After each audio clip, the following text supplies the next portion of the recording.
पूछ बुझाई खोई श्रम धरी लघुरूप बहोई। बड़े से छोटे बनना बहुत मुश्किल है। आप एक बार बड़े हो गए तो छोटे होना बहुत मुश्किल है। विधानसभा में गए फिर सरपंच की कोई कीमत नहीं रहती।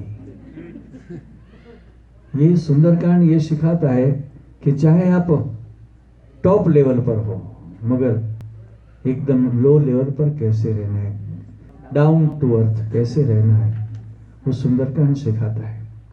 और आपको कुछ सोचने की जरूरत नहीं है कि कौन सी चौपाई होगी जो हम करें तो डाउन टू अर्थ हो जाए, ऐसा नहीं है।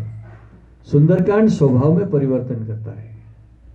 सुंदरकांड अपना दृष्टिकोण बदलता है। सुंदरकांड और कुछ नहीं देता, रुपये पैसे कुछ नहीं देता। सुंदरकांड हमारा दृष्टिकोण बदलता है और दृष्टिकोण ऐसा बदलता है जैसे हनुमान जी का दृष्टिकोण है। उन्हें राम बोलो तो राजी हो जाते हैं। तो फिर ये सुंदरकांड का जो साधक है, जो हनुमान जी का नाम होगा ना, वो पागल हो जाएगा। तो सुंदरकांड ये सिखाता है विनय और विवेक। सुंदरकांड આ ગામની અંદર ઘીની નદીઓ વહી રહી છે। કરોડો રૂપિયાની કિંમતનું ઘી રોડ પર વહી રહ્યું છે।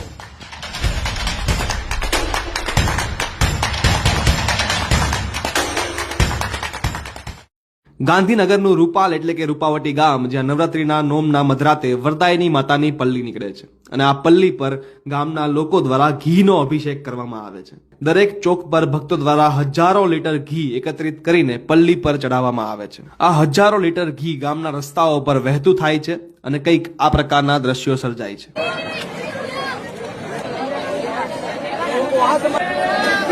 આ સમુદાયમાં મારો એક વાલ્મીકી સમાજ છે, જ્યાં ઘીને એ પોતે જ લઈ જાય છે। શ્રદ્ધાળુઓ હજારો લીટર ઘી ચડાવે છે અને ગામમાં ઘીની નદીઓ વહેતી હોય તેવા દ્રશ્યો સર્જાય છે। રૂપાલ ગામની આ અનોખી પરંપરા વિશે આપનું શું કહેવું છે, કમેન્ટ કરીને ચોક્કસથી જણાવજો।